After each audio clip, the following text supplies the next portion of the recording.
I'm not very familiar with Twitter, I have to admit at this point, so I'm not entirely sure about the length. We're not going to be in character counting. So. Yeah.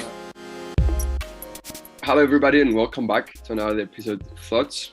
I'm here with Jonah and Areti Theofilopoulou, and we're going to be talking about duties towards children. Areti, first of all, it's great to have you here. Thank you very much for having me. Do you want to start us off with an overview of what your research is and how you think about duties towards children? Yes, that would be great. So my research is about the duties that parents, states, and other citizens have towards children. And right now I am especially interested in issues that concern abuse and neglect, but also non-abusive, harmful parental behaviors. And the reason why I'm really interested in that is because I think that these are cases that lead to great harm. They lead to what psychologists call the cycle of violence, that many people who grow up in abusive or neglectful households might become violent themselves. And so that poses really interesting questions for our criminal justice system that completely ignores this criminogenic aspect of the family. But also, I think that it poses really interesting questions for autonomy. So in liberalism, the value of autonomy is essentially the thought that we all get to be the authors of our own lives, that we have the capacity to pursue the kind of life that we want, and that if we ever want to change our conception of the good, essentially what we think is worthwhile in life, that we are free to do so. And so this is a really important question, because when children are abused or neglected, or when they grow up in households that treat them in non-abusive but really harmful ways, they might develop mental health problems, they might develop personality disorders that really interfere with their capacity to actually lead autonomous lives. So if, as liberals, we are interested in developing this capacity for autonomy in individuals, then I think that the household and parenting is the first place that we should look at. Okay, so that was a lot of stuff already, very interesting. Let's begin by defining some terms. When you say that parents abuse children, what does the word abuse mean? That's a great question, because I think that so far there is not enough conceptual clarity in the literature and in the way that we use these terms. What we see online, for example, if we try to search these terms, is that abuse and neglect are essentially maltreatment of children. And then psychologists offer very specific examples. So they say, for example, that there is physical abuse, there is sexual abuse, then there is verbal abuse, and there's also emotional abuse. The two last ones, verbal and emotional abuse, might seem similar, but they are actually different. So for example, emotional abuse includes behaviors like criticizing a child, or what is called stonewalling, essentially stop talking or communicating with a child, stop acknowledging the child's existence, even if the child talks to you, humiliating a child or controlling a child, whereas verbal abuse is essentially about verbal communication. So it would be about swearing at a child or shouting at a child, something very aggressive and verbal, and that's the distinction from emotional abuse. And then there is neglect. But I think that the main aspect that essentially distinguishes abuse from neglect has to do with parents' intentionality. Essentially, this means that when parents abuse their children in these ways, they have an intention to cause pain to the child. The interesting thing about this is that they might not necessarily want to cause long-term harm to the child. They might genuinely believe that by humiliating the child or by criticizing it, that they are going to teach their child a valuable lesson and that this is actually good for the child. But they do have the intention to cause pain, and they might think that through that pain, for some reason, the child is actually going to be better off. But that intention to cause pain is crucial. Whereas when parents neglect their children, they cause emotional or physical pain unintentionally. They don't actually have that specific intention. So we can think of a specific example here to make this a bit clearer. So imagine, for example, a parent that locks their child in a room for days as punishment for something. This is a clearly abusive behavior. Whereas a parent that forgets their child in a room for a day or 2 days or however, they neglect the child because they don't have the intention that the parent who locks the child in a room has. Could we say that one is worse than the other for specific reasons? And if so, what would those reasons be? I actually don't think that that's true. I think that both can be equally bad. This is what the research on psychology actually shows, that both can cause equal harm to a child. And also, interestingly, I think that perhaps there used to be this idea in the public that certain forms of abuse, like physical or sexual abuse, are actually more severe, more damaging than emotional or verbal abuse. But the literature actually shows that that's not the case. Any kind of abuse or neglect can be equally and greatly harmful for a child. That's very interesting. And to connect it to duties, so when parents abuse children or neglect children, what are the duties that they are forgoing, that they are not fulfilling? This is a complex question because we would need to identify the full range of duties perhaps that a parent has.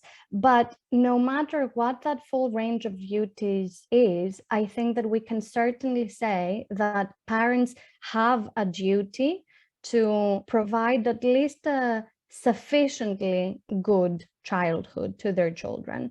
And that definitely includes not abusing or neglecting their children. But I think that it also includes a number of different behaviors that can be very harmful, even if they are not classified as abusive or neglectful. So an example here is that some parents might invalidate their child's emotional experience, and they might do this in a positive way by saying, no, you're not sad, you're actually happy, for example.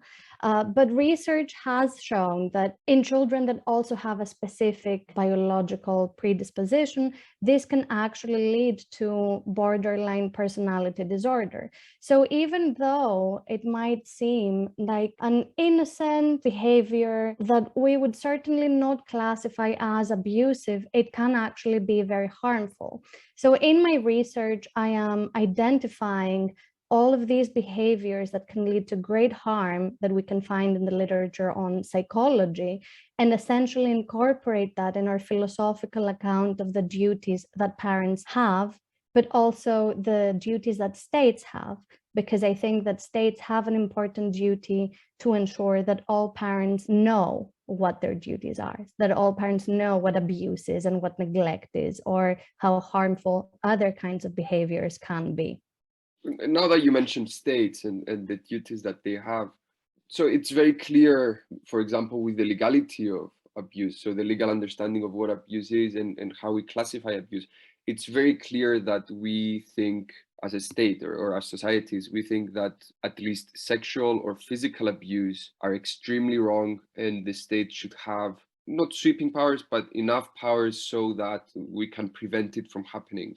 But you mentioned that the maybe fundamental, if I understood correctly, the fundamental duty of state is to inform parents of how they can be abusive or how they could be abusive or how they could be neglectful towards their children so that we prevent that from happening. How would you explain initially this legal imbalance between the understanding of or the hierarchy of abuse, with at the top being physical and sexual abuse, and then your position that the role of the state is to educate parents in knowing, so that we prevent all of this abuse from happening.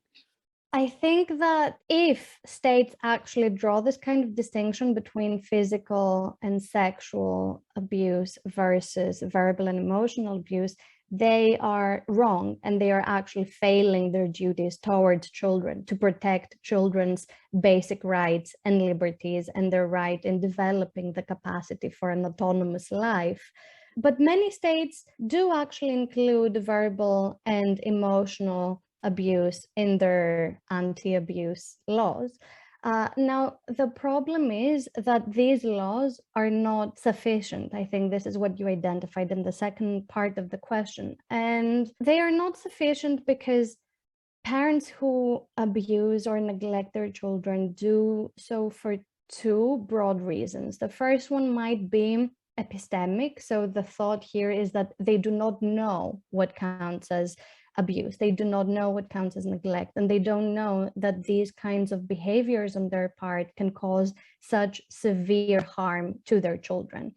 And then the second reason why they might abuse or neglect their children is motivational, that even if they do know that something is illegal, that something counts as abuse, they themselves cannot have the right kind of motivation to benefit their child due to psychological reasons that apply to them, that apply to parents.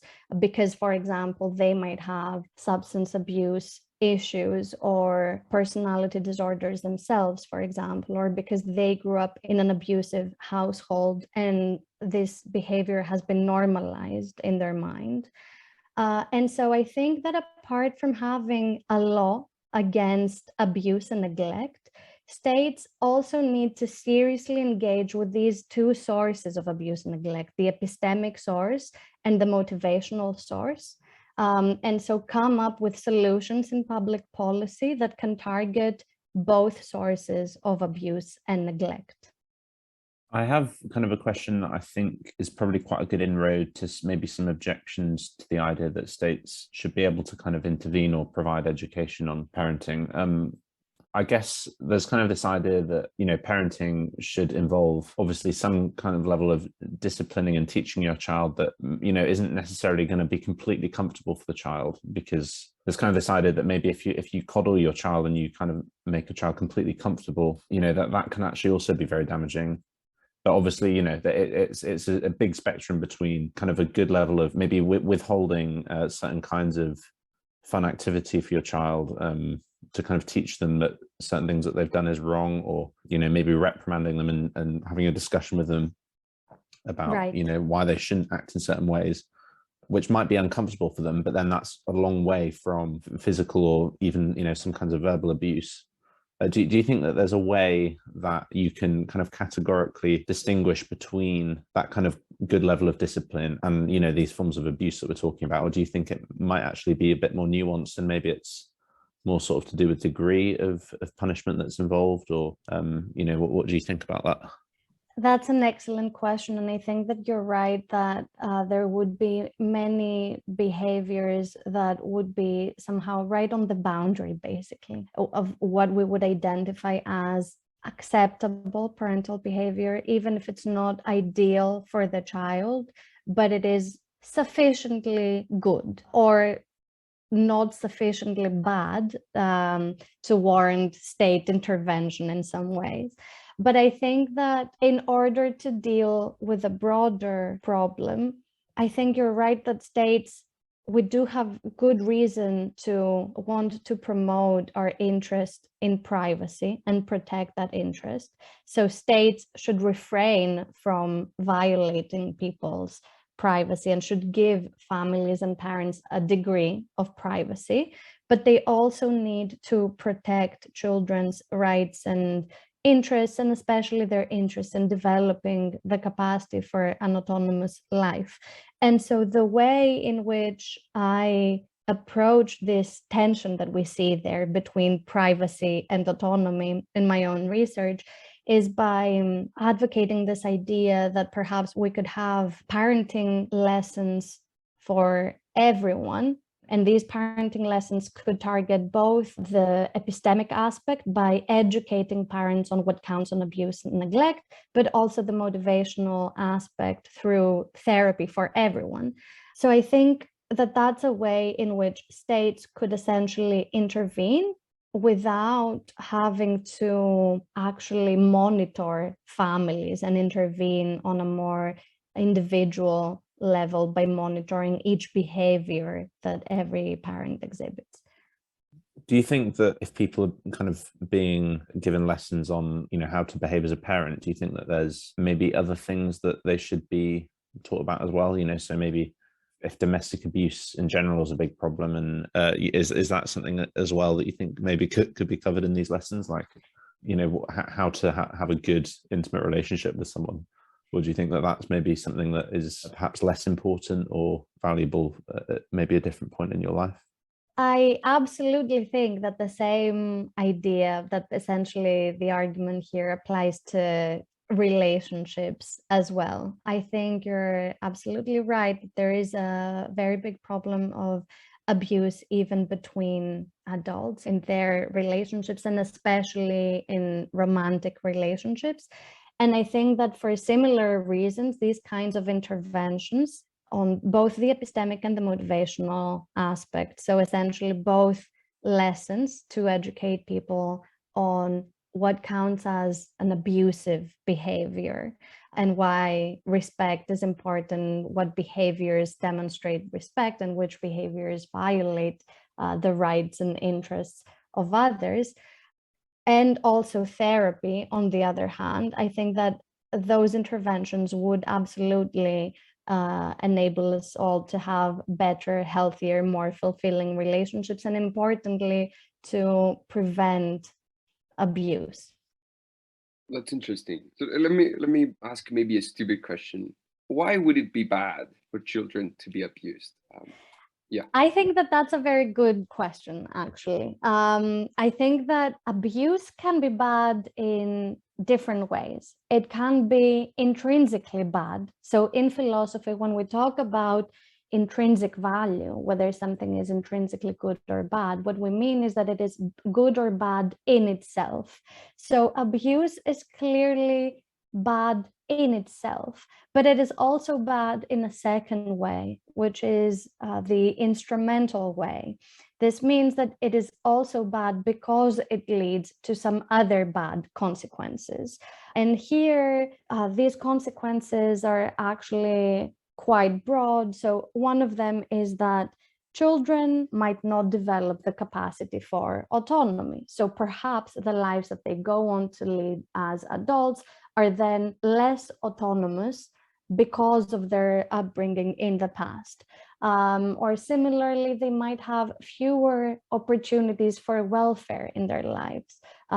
They might suffer from severe depression, for example, because of that, and therefore not have the same opportunities as other people to feel fulfillment and to find fulfillment in their lives.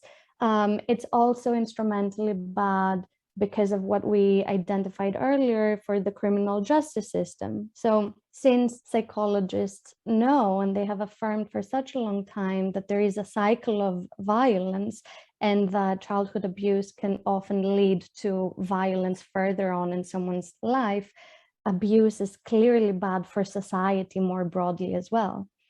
Let's maybe unpick this one by one. What do you mean when you say capacity for autonomy, and how specifically does abuse and neglect prevent that from developing in children? So the capacity for autonomy in philosophy is typically the capacity to form, revise, and pursue your own conception of the good life, to be able to say, this is what I think is valuable in life, and to be able to say that even if other people disagree with you and think that something else is valuable in life. To be able also to change your mind later on in life and decide that something else is actually valuable for you and you want to pursue that. And lastly, to pursue your own conception of the good. So the capacity to, once you have identified what you think is valuable, to be able to pursue that. So the reason why abuse in one's childhood can actually interfere with the capacity for autonomy is that if a child develops, again, a severe mental health problem, a personality disorder, for example, let's say, that interferes with that person's capacity to control their impulses, to regulate their emotions, or with a propensity for feeling extreme anger or feeling wronged even when people haven't wronged that person, or to want to take revenge, for example, in these cases. So all of these would be instances in which the person's autonomy would actually be compromised because the person would not have, for example, sufficient emotional regulation to be able to pursue what they think is valuable in life. Their emotions would get in the way of that, for example. That's very interesting. Could it not be said that, so I'm thinking of parallels between parenthood and its relationship to children, and maybe the education system or other societal institutions and their relationship towards children.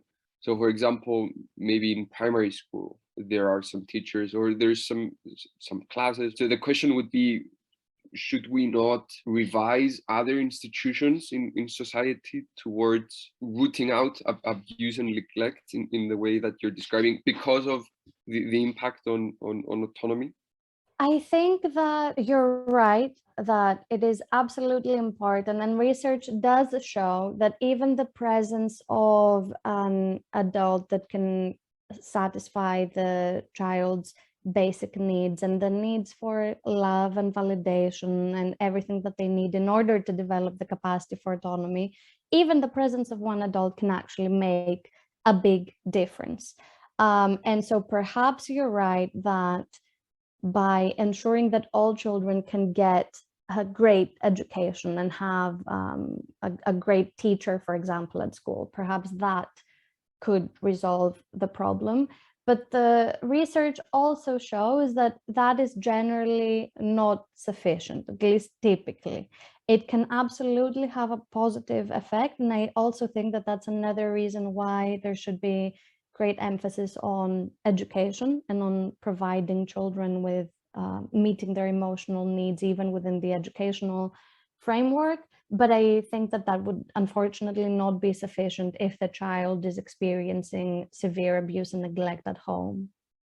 Just kind of staying on that topic of other institutions which might benefit from intervention, maybe like the criminal justice system as well, in the sense that a lot of ways in which criminals are treated, a lot of people go into prison and programs like that and actually come out on the other side worse, or they're not being rehabilitated by that process. So do you think that there's anything that we could maybe learn about how we should change how we treat children that might also apply for adults and adults that, you know, because I've heard in really interesting things about, so I think that there's this program taking place in some American prisons where they basically give free university educations to inmates, and it's actually had this really positive effect. Yeah, I just wondered whether maybe that there could be some transference of.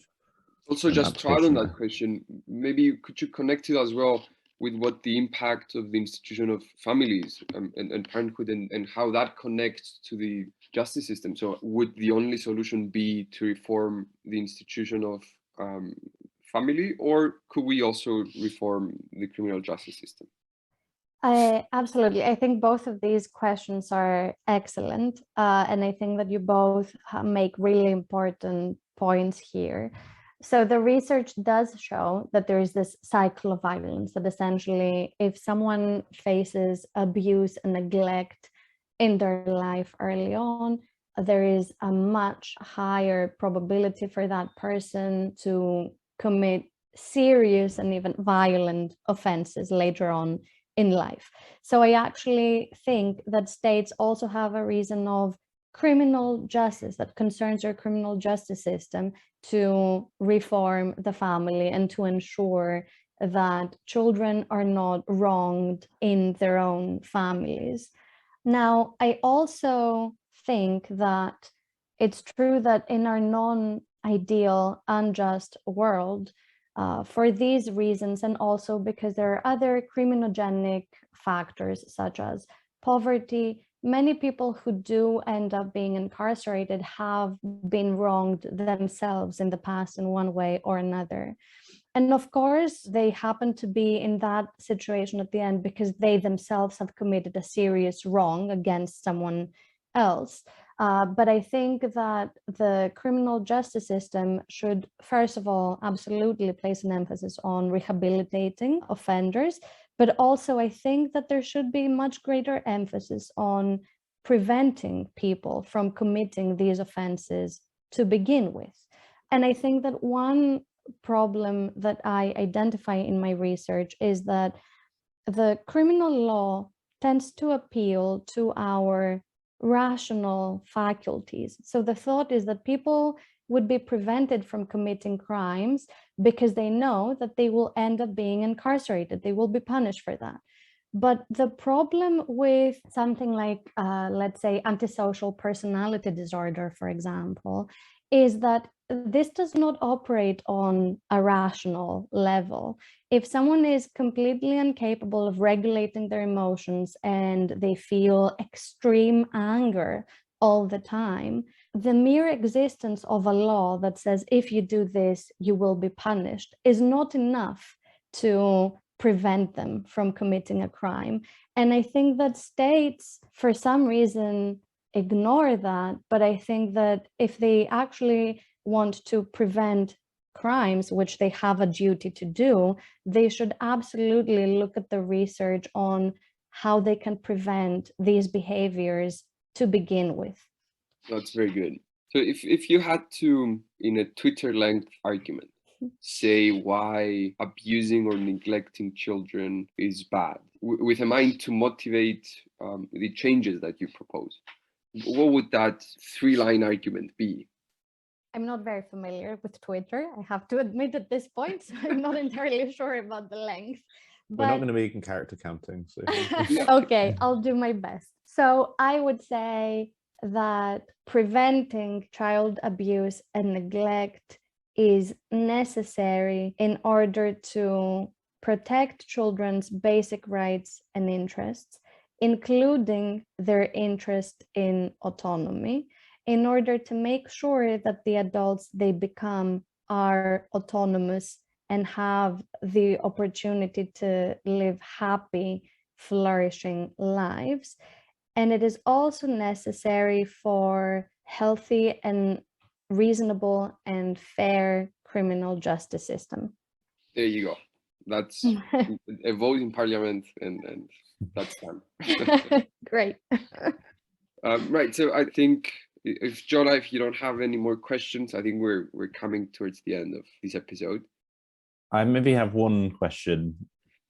It's kind of a bit broader than the specific research of, on children, but I suppose if we're talking about trying to promote autonomy in the lives of children and the lives of individuals in general, do you think that if people have more autonomy, they tend to live lives that have higher moral standards? Or do you think that autonomy is just maybe inherently valuable regardless of its outcomes? Because it would seem that, the behaviors that we've talked about so far, things like child abuse and neglect, insofar as they reduce children's autonomy, they seem to also produce behavior that, we've talked about cycles of violence and things like that. So do you think that autonomy, on the other hand, produces people that are somehow better and maybe morally, I don't know, it's difficult to say better because obviously, so if someone might not be... Is the word? Virtuous, exactly, yeah. And why, if so, why do you think that autonomy has the effect of producing virtue? I think this is an excellent question. I actually think that it is conceptually possible to live an autonomous but morally bad life. I think that someone who does have the capacity for autonomy might rationally decide to wrong someone else in order to benefit themselves in a situation that would be clearly morally wrong. And so I think that your question is very interesting because it does identify that these two values do not necessarily go hand in hand. But I think that the interesting thing about the policy suggestions that we've discussed today is that apart from the appeal to autonomy, they also appeal to morality more broadly, because parents would learn about their moral duties to children. They would learn about abuse and neglect and what counts as morally impermissible behavior. Similarly, when we talked about adults and their relationships, again, people would learn that certain kinds of behaviors are morally impermissible. And also, I think through therapy, it's true that apart from becoming more autonomous, people are more likely to become morally better as well. And so, while I think that autonomy and moral goodness are not necessarily the same, they're not the same thing, but do not also necessarily go hand in hand, I think that with these policy interventions, we would see a positive outcome in terms of both autonomy and moral goodness. Great, thanks. That's great. So yeah, I think we've come to the end of the episode. Areti, thank you so much for being here with us. Thanks. Thank you very much for having me here. Thank you to everybody for listening. And remember, you can find us on social media, on Facebook under Thoughts U of G, on Twitter under the same name, and on Instagram under Thoughts_U of G. See everybody next time.